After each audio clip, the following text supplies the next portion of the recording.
नमस्कार मित्रांनो, सरकारने मराठा समाजाला आज 10% आरक्षणाचा जो GR आहे, जो कायदा आहे तो मंजूर केलेला आहे, जी की आपली मागणीच नाहीये.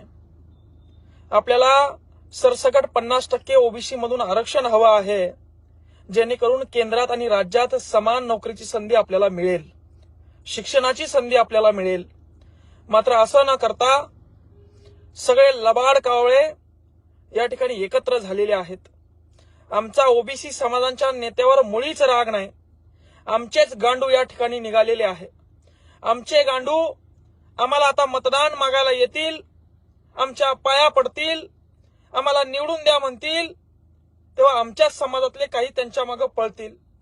आणि म्हणून समाजाचा विषय आहे, समाजाच्या तरुणाच्या भवितव्याचा विषय आहे. आणि या सगळ्या मराठा समाजाच्या आमदारांना या ठिकाणी बाप या ठिकाणी भेटलाय. मनोज जरांगे पाटील हा त्यांचा सगळ्यांचा बाप या ठिकाणी आहे. आणि म्हणून यांची सगळ्यांची फाटलेली आहे. हे सगळे एकत्र येऊन स्वतःला वाचवण्याचं काम या ठिकाणी करत आहे.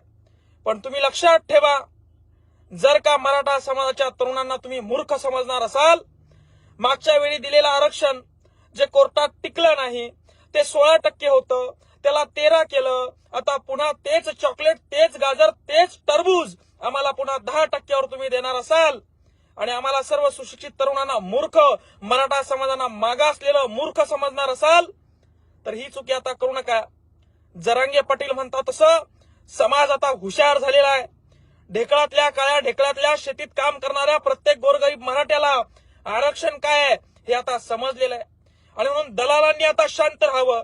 आणि आमदारांनो, गांडू आमदारांनो, स्वतःसाठी पेन्शनसाठी एकत्र आलात तुम्ही, स्वतःची पेन्शन वाढावी, पगारवाढी म्हणून एकत्र आलात तुम्ही. समाजासाठी मात्र तुम्ही एक आला नाही.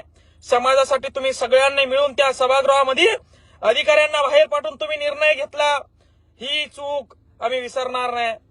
म्हणून तमाम मराठा तरुणांना विनंती आहे की तुमच्या भविष्याचा विषय, तुमच्या अस्तित्वाचा विषय, आणि उद्या सकाळी सन्माननीय मनोजदादा जरांगे, मराठा समाजाचा हा लढा कुठल्या दिशेनं जाणार आहे हे आपल्याला संबोधणार आहे. सर्वांना विनंती करतो की आपण उद्या अंतरवाली सराटी या ठिकाणी यावं. आपल्या अस्तित्वाचा प्रश्न आहे.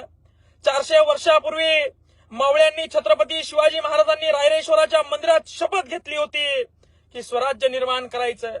आज त्या छत्रपती शिवाजी महाराजांच्या मावळ्यांना, त्यांच्या अनुयायांना हे मुठभर राजकीय पुढारी हेलवत आहे, हिनवत आहे.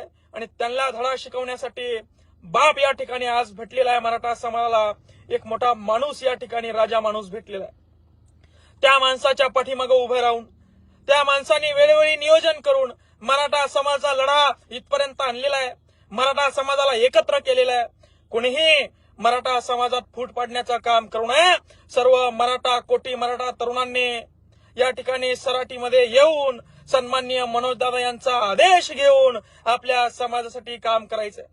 आम्हाला दुसऱ्या समाजाचा रोष नाहीये, राग नाहीये, पण आमचे आमदार या ठिकाणी गांडू निघालेत आणि त्यांना आम्ही धडा शिकवणार आहे एवढं मात्र नक्की आहे. दादांनी जर का आदेश दिला तर तो आदेश कुठल्याही परिस्थितीत, प्राण जरी खर्च झाला तर तो आम्ही पूर्ण करणार आहोत. तुम्ही लक्षात ठेवा गांडू आमदारांनो.